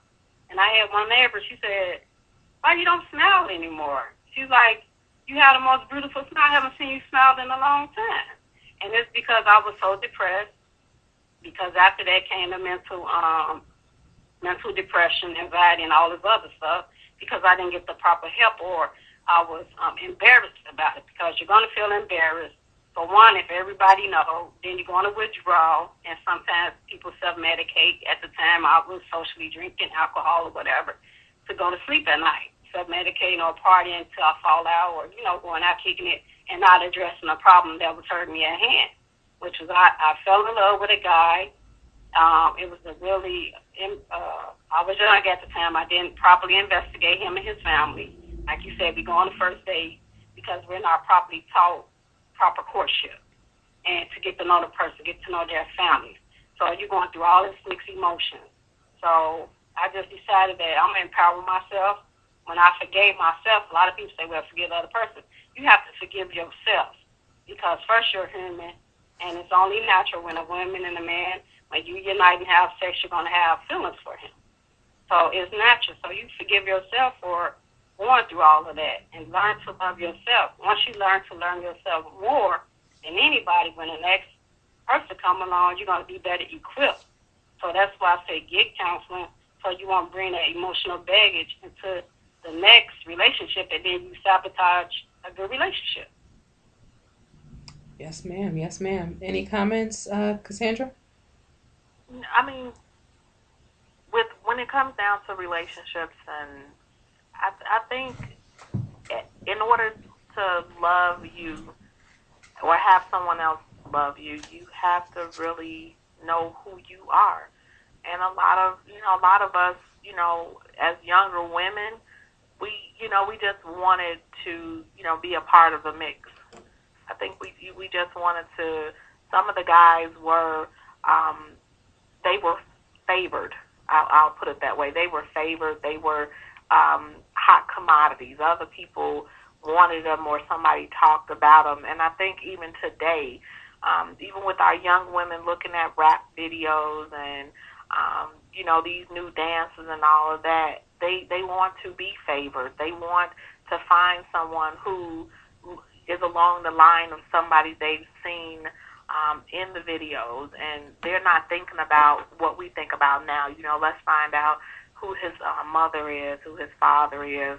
Let's, go to a couple of, family functions and see how the family gets along. I think even if we did some of those things today, we would even find out that even the families know how to, cover up their true identity. Everybody is not, you're not going to really ever know a person until you, really get to know the person. And if that doesn't make any sense, basically it's going to take a long time. All this, I'm talking to women now about the whole first date or the sleeping with somebody, the first date thing. And it's common now for professional women to sleep with men on the first date or the first day they meet them. Because in their mind it's, hey, we're not trying to get married. We don't want to have kids. We just want to go do some stuff and get some stress up off us and keep it going. Now, these are professional women. These are collegiate women with good careers, nice salaries, and they're actually going out doing these strange things. I call them strange, to meet somebody in the bar, have a couple of conversations, a drink, and then you go and sleep with them. We're not even trying to get to know people anymore because we don't really trust the fact of us, finding out the right things or the things that we really want to know. We don't really want to know all the bad stuff, because if we know all that, then we can't get what we really want. So in relationships and everything that we have going on in today's world, I think it's important for us as a people to learn about who we are. And with learning who we are and what we truly want, then we can go out there and we can allow ourselves to get to know someone else. And we can get back to, the whole, let's get to know each other for some time before we even try to go even to the whole kissing standpoint. We have given up all the good stuff about, not having sex until we're married, not getting involved with someone until we know the family. All that stuff is out the window now, because even today, the women that we look up to in the TV and the political arenas, their whole attitude is, if we want it, we just gonna go get it. We don't have time to be trying to know them. We just trying to, one night is enough. And I'm seeing that more so now than anything. They're not, the older women are not getting abused. The young women think the abuse that they're getting is common. And the older women are the abusers. They're the ones who are in some framework. They're the ones who are going out, almost raping men, almost trying to find their sexual identity and sleeping with this man on this night, and then sitting down with the girls on the weekend talking about, girls, let me tell you about him. He was like this and he was like that. Mm-hmm. And we're all sitting around listening to it like, okay, that's common. And that's today. We're not, domestic violence, yeah, we could talk to the little girls about that, the teenagers, the young adults. We could talk to them about that. But because it's so common now, and because it's not even, don't nobody even talk about it. Back in the day, we had programs. Now, you really have to go on the internet to find a domestic violence program because it's not something that's heavily, preached and it's not taught. We saw the president sign a bill for domestic violence, but we saw that one day. We didn't see anything else about it. So it's not something on the forefront anymore because we don't hear the stories like we used to because they're not good enough stories to be told. Yes, ma'am. Yes, ma'am. I totally agree with that. And brothers, if you don't know, y'all better recognize women are every bit as bad as men nowadays. We used to worry about y'all kissing and telling, but we are kissing and telling details, anything you might do to mess up, believe it. Everybody know. That might also make you a little bit more sexually responsible because you don't want your business getting all out there like that because women will talk about it and go probably a little bit more extreme than y'all. Y'all might have a little bit more class than us when it comes to that kind of stuff nowadays. As far as we were talking about also saying no and men being very careful about that, and if you're not sure, taking the passive position, I had a thought back to a program that I had on child molestation, and one of the things that the guests were saying is that there were times when they did not want to have sex, but they would have sex just because they would freeze or they just couldn't get the words no out. So also, just if you're feeling any tension, if you're feeling like anything is not right whatsoever, then I would really suggest sitting back because it's not just about them claiming rape when maybe it was not a black and white situation. It's also if you actually care for that individual, not wanting to put her through any emotional trauma, because even though technically in that situation it might not be rape because they may have gone along with it, they may not have said no, but they all said that they felt like they were being raped. The harm and the damage was still being done, even though it was quote unquote technically consensual. So just be careful about that when you're dealing with women, because most black women have been really abused and scarred, and you just never know what you're going to do to trigger memories or feelings or what have you. Right along that topic, I'd ask how common it is for somebody who is physically abusive to engage in domestic rape. How common would it be, because I know a lot of women stay in these abusive situations for the children, they say. How common would it be for these abusers to then engage in child molestation since they have so much control?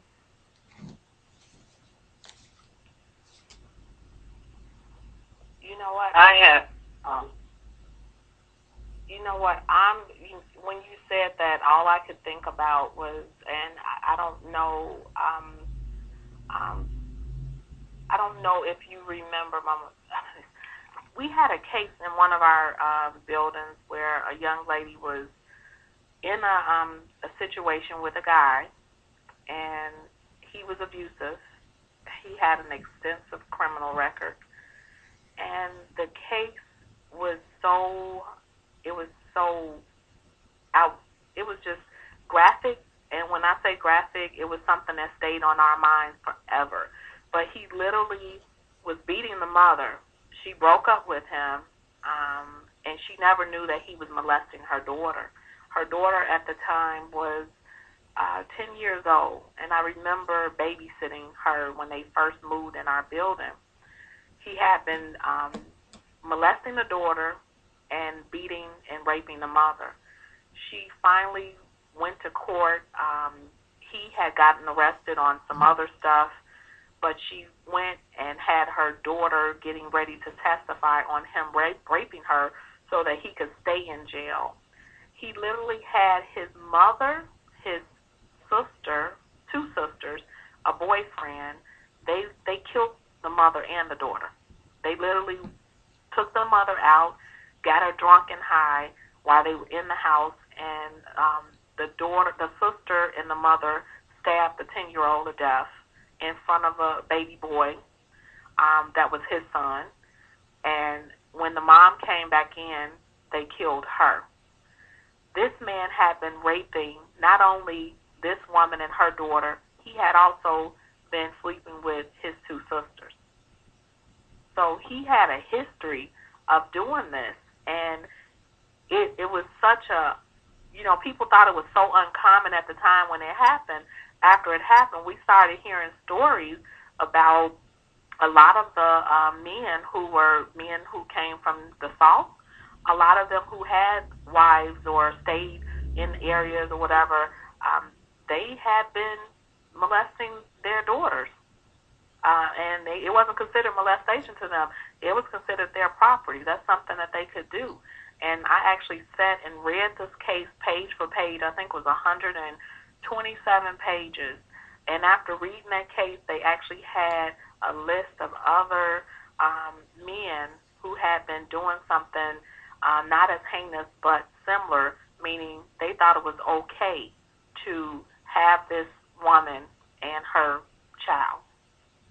So it's common, but it's not talked about. It's almost like if you ask an older woman something about it, if she shuns away from you, that's because it was probably happening in her family, and it was something that they weren't supposed to talk about because the dad felt like they were his property and he could do that because that's what according to them the slave master did. So why can't he have his own when somebody else having them? Wow. How common is it? Because I'm seeing a trend, and it's very disturbing to me, with single women who cannot keep a man, and after a while it seems like they give up, and then they have these sons, and it's, my man, I'm taking my man shopping, or my man just made me breakfast, and I'm like, okay, who is your man? And it turns out her man is her son. And that definitely has incestuous undertones to it. And I'm just wondering, is it becoming more common now for the women to be molesting their children, especially their sons? If it's happening, it's one of those things where it's not being spoken on. The only way we're seeing it is on a Lifetime movie network. And most of their stuff comes from some true life stories. So if it's happening, it's not being broadcast. It's not important enough to be, talked about. And I'm going to be honest, I think it does happen more so in the affluent neighborhoods. I think in the area where I live, it's common to see the mother almost, intertwined with her eldest son. Let's say if the dad is no longer in the house or the dad is deceased.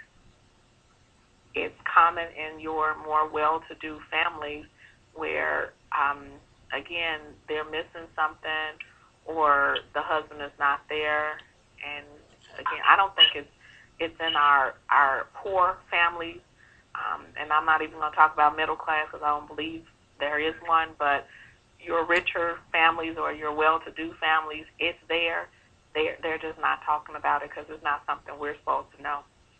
Wow. All right. Well, where we go from here? Very knowledgeable. Yeah. I guess the last thing that we can talk about, we've talked about men abusing women, women abusing men. We've talked about false allegations, rape and child molestation.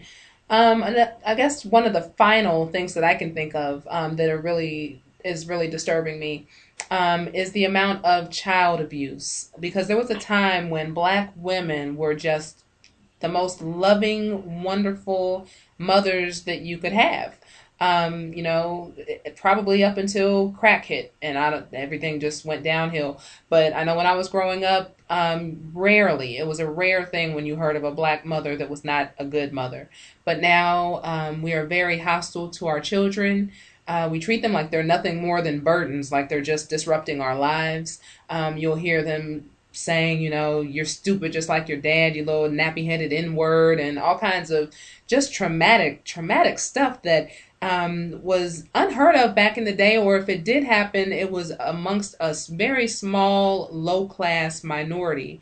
It was not the entire black community, and now it seems like it's widespread. Very rarely, if I'm shopping in a store and I see a black mother and a child, and the child just wants something. I mean, that's what children do. They want something. That the mother will be kind to them and say, no, we're not going to get that right now. It's always, you ain't getting nothing. I ain't got no money. Your dad ain't paying me child support. You ask for too much, blah, blah, blah. All the while, her weave is tight. Her nails are done. Then it goes to actual physical abuse. I know people who live in decent neighborhoods looking from the outside, they seem to be decent people, but they will punch their son in the chest if he doesn't listen. They will really chastise the daughters if the daughters don't perfectly fall in line to what they want. If they don't have total control, then they are really abusing these children in a very nasty way.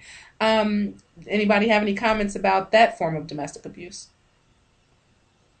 I think it always been there. I could say growing up, I just remember how Aunt Cassandra, she lived in your building. Cynthia, she had 3 sons. I remember how she would just eat them with extension cords and all type of stuff for the slightest things, and it all stemmed from I guess they had to see it from somewhere. I think the abuse was always there. Like they said back in the day, we didn't have an abuse hotline, but it was going on. It was going on because that's what they saw, and that's how they taught you that you ought to be seen and not heard, or your mama wasn't afraid to give you a backhand and this, that, or the other. So it was there before the crack into the neighborhoods. It just goes for, again, not having the love, not being taught the proper courtship, not, everything we learned bad, we learned it from our slave masters. And they passed it on, and from their generations on up to now.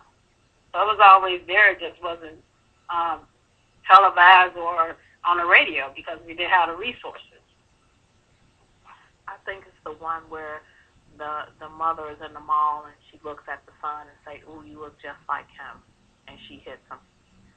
A lot of that's like a big abuse thing going on now. If you ever go to child support court and you see the number of women sitting up in there, and you hear they all have conversations. None of them are quiet. They're all in there ranting and raving about how he hasn't paid for this, that, and the other. And then you look at some of them and they, the kid is trying to play because they done brought the kid to court.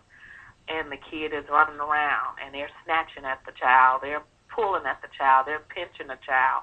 And then all of a sudden you hear that one mother say, "And I can't stand your ASF because you look just like him." And you stop for a minute and you think, you were actually in love with that man. You were in love with him so much and you hated him so much that your child came out looking like him, and now that he's not with you, every time you think about him and all the stuff he sent you through, you take it out on this child because this child looks so much like him. And that's the abuse that people don't talk about anymore. When these kids are getting hurt, if you actually sat there long enough and you ask these women, "Why are you hitting on this little boy or this little girl?" It'll be, "Oh, he didn't do this, that, and the other." And you say, "Is it because he looked like his daddy?" Yeah, because you know what? Every time I look at him, I could think about everything he did wrong to me. I could think about all the time I got, and then him not paying this child support, and he ain't giving enough, and somebody else getting it, and it's 5, 6 kids. And they literally are hitting and abusing the children, not because the kids are bad. It's because they remind them so much of the DNA within the daddies. And that's the crazy part. We always would have thought that it was just okay, abuse because the women are going through postpartum depression, or they're going through some type of depression because they don't have something, or the public aid check didn't come on time, or the child support didn't come on time, or they couldn't go get the hair and nails did, or they couldn't find a babysitter. A lot of the times they were mad because they actually laid down and opened up their legs and had babies by these men. And that's the abuse. They couldn't hit the man, so they're going to hit the kids, and that's going to make them feel all the more better. Because if that man loves his child, then he'll come get the child more, because they talking about mama hit me. And if he don't love the child, that's even worse, because now he don't love you, he don't want you, he never did want you. And I'm not gonna buy you nothing. This money for me. And that's how they are. And they're like that today. It's not, we used to see it a lot back in the day, but right now today, if you go into Illinois, Cook County child support court system, you see all the women in there. And the kids are running around, and they're snatching, grabbing, hitting, talking loud about what the baby daddy didn't do. And most of those kids in there, you can look at them and tell that they're deprived of just love, because these women are upset because they actually had kids by men who didn't stay with them. Yes, ma'am. And that's... Well... Oh, go ahead. Can I add to that? Mm-hmm. Well, a lot of it is, I think Illinois, or I guess child support, they mandating it now where the men have to pay child support. Because back in the day, a lot of women want cashing in, going to the bank from child support from the fathers. If the father left, they just left. But nowadays it's so, they have to do it. They will hunt these fathers down. Even when they are good fathers and they are willing to pay, the government still will find a way. They have to give up that 20%. And a lot of these women are using the child support to take care of themselves, or even their men, not the child. And again, like we say, women can be equally trifling. But it's not just new, because I know a man that's almost 50. And to this day, his mother almost annihilated him because he's the spitting image of his father. So once you chase the story, she was young, had children while she was young. He came out looking like his dad. After 2 children, they break up. The father starts over, new wife, new children. So it's like, you don't know what the mother's telling that boy. The father probably is trying to come around the child, but she's telling him something else because she can't accept the fact that the man went on. So now you got this built-up hatred, and you take it out on the child. So here it is. He's almost 50 years old. Mother never raised him, never showed affection, always was negative, and you still have the boy in him that's yearning for a mother, but she was never there. So the abuse always been there. It's just that we try to sweep it under the rug. But it's more manifest now because the women are packing the child support courthouse. And it's a law that's making these fathers pay willingly, or even if they don't want to pay. Yes, ma'am. And that is one thing I want to say to men. I mean, a lot of people think I'm unrealistic, but I'm just going to keep it real. We need morality. We need to enforce morality. We cannot just keep going around like wild beasts just trying to get in wherever we can fit in. Because when this happens, not only can you be victimized by child support court, because we know a lot of times it's a racket.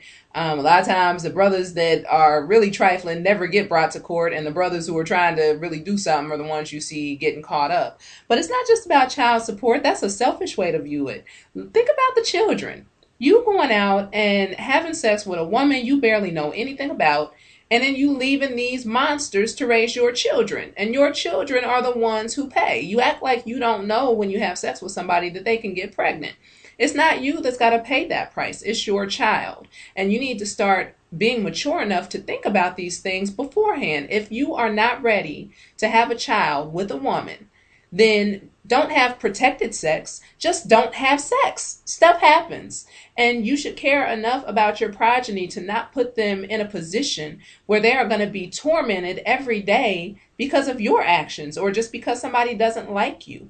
That's a very immature and irresponsible way to live.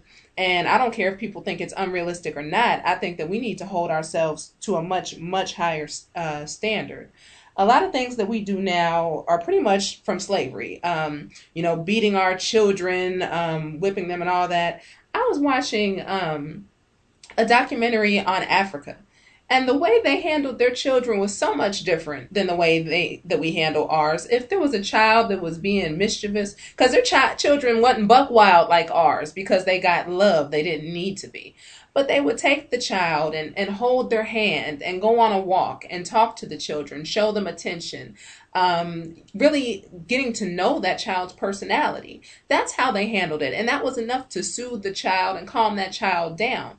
We don't do that. First of all, our children are acting crazy because we're crazy. We let them sit in front of TV all daggone day. We don't give them love. We don't give them attention. We're looking at them as burdens instead of looking at them as our future. And then when they act crazy in rebellion to our madness, then we want to beat them down and call them out their name and all kinds of crazy stuff. We're the ones who are crazy. And we really, really need to do something about that. That really is disturbing. I used to do foster care. And if I could only tell you some of the stories that I ran across doing that, it would turn your stomach. It would make you absolutely sick. So you need to get some sexual responsibility. Find somebody who would be mother and wife material before you decide to lay down. Do not let these monsters raise your children. We have about 10-15 minutes left in the program. Was there anything that we have not addressed that you guys thought would be important to bring up? Any solutions or any other topics? Well, the solution is love yourself first. Investigate the person you're about to start dating, if it's realistic enough, because everything is about sex now. So the solution is prevention. If you could prevent it, you prevent it by informing yourself, loving yourself first, and just realizing the signs of a situation about to go bad before you get there. Yeah, I would probably say the same thing. I don't think it's any right or wrong way to seek or try to even understand who you are and what you want. Because a lot of us as women, we really don't know what we want. I think a lot of male authors are putting it out in their books now. Do women really know what they want? And we don't. We don't really know. We go with that whole 80-20 thing. If he's 80% what I like and he may be 20% what I don't like, that's good enough for me. But we really don't know what we want. And then some of us have some big expectations. I call them grand expectations about what we want in a man. But in order for you to get what you want in a man, you have to be willing to give just as much as you're trying to get. And a lot of us are not there yet. And then when we're not there, the old saying is you attract who you are.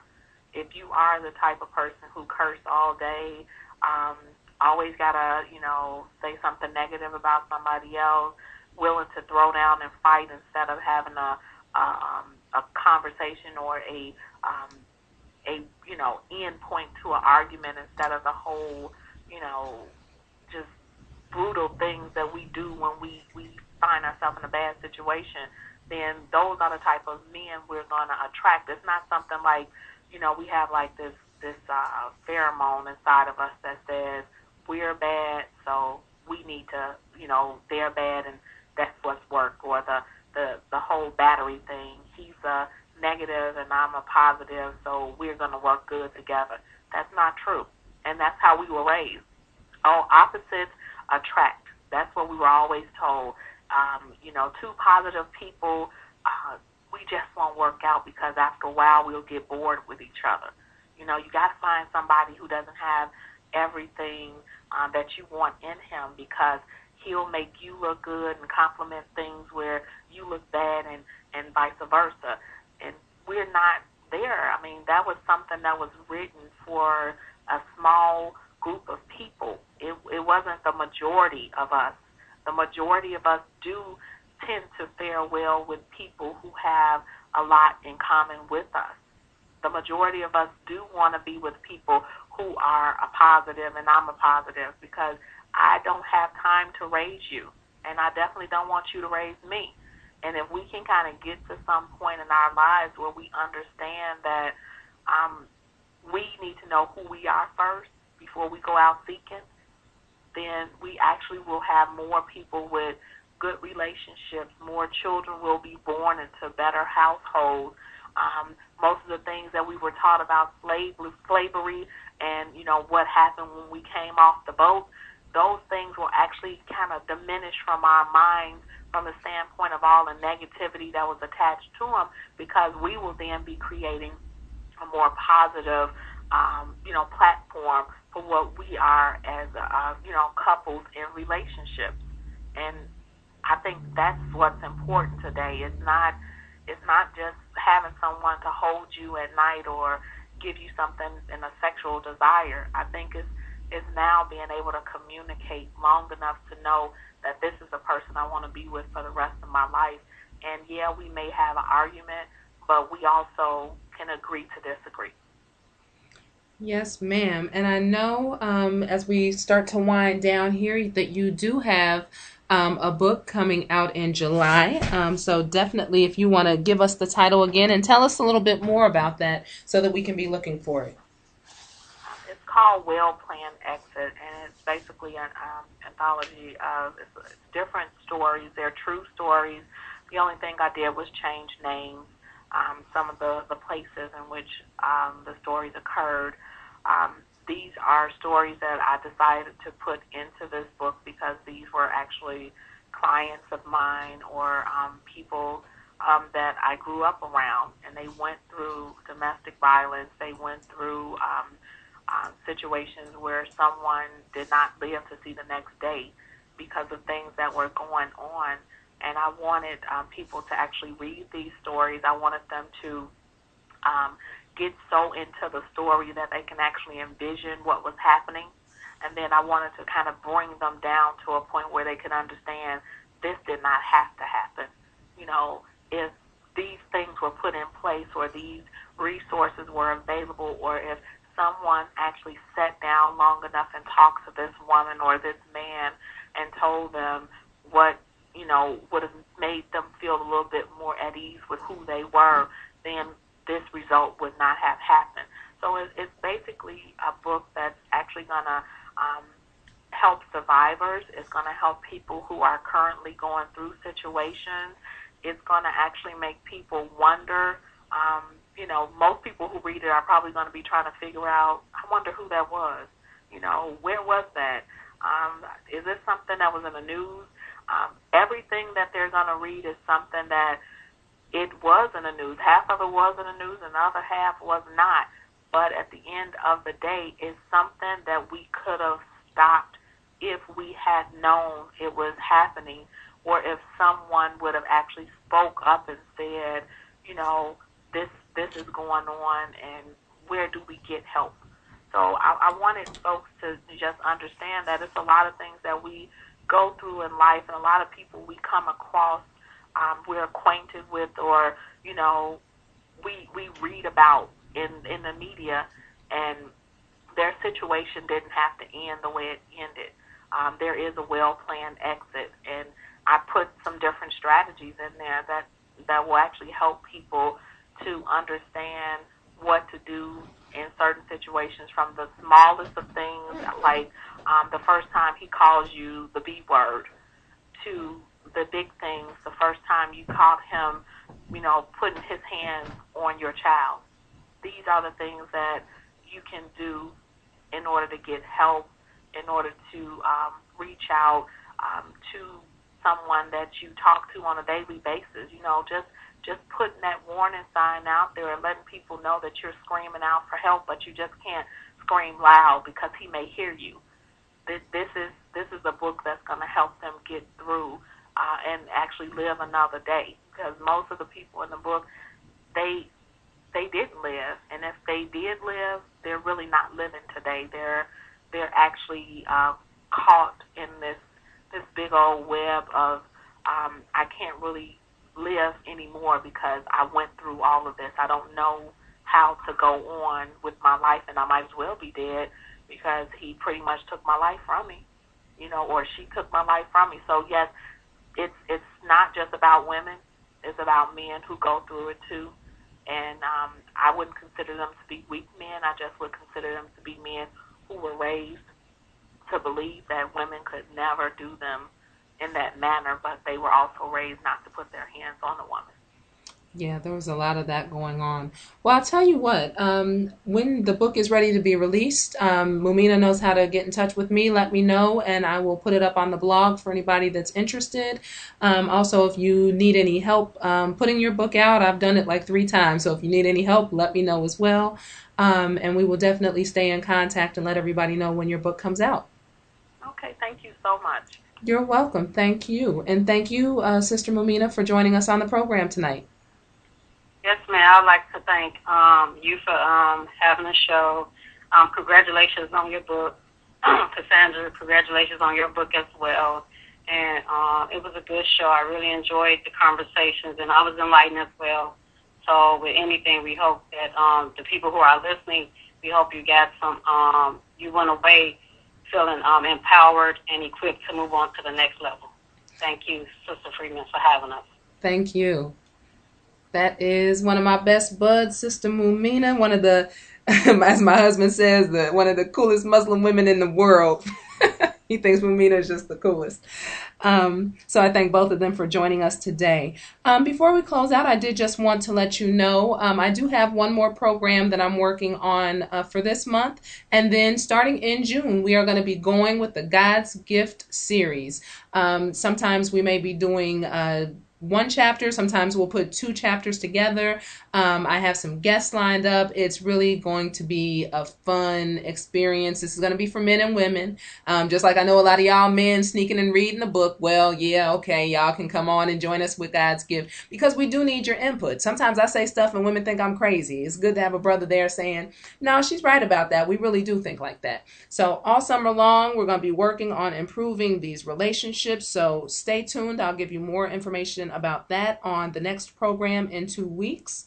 I do want to remind you, because I don't have a program next week. I'm on every other Tuesday for the time being, that next week you need to join us at 90s. I don't care if you're in Cleveland, Cincinnati, Chicago, Fort Wayne, Indianapolis, Canada, Flint, wherever you're at. Drive on in. War on the Horizon doesn't get out here too much, and we definitely want to see you in the place. So definitely be at 90s. Not this Saturday, but the following Saturday from 2 to 9. It's an all-day event. And if you're in Detroit and you don't come, and then I see you later on and you talking about, oh, I wish I could have came, miss me with it. Miss me with it. If you don't come, you are cooning. It is centrally located. There is no reason why you cannot get there. So come see us all, at least for a little while. Stop in and say hi. Up next is the Cypher program with Brother DJ, and the topics will be paranoia masquerading as consciousness, as well as Assata Shakur on the FBI most wanted terrorist list. So you definitely want to stay tuned for that. I will see everybody in Detroit next Saturday, and everybody else, I will see you back here, same time, same place, in 2 weeks. Take care, and let's get it together. Don't be hitting on nobody, and don't be letting yourself get hit on. Let's get some self-discipline and some self-respect and elevate our home life. Peace. I'm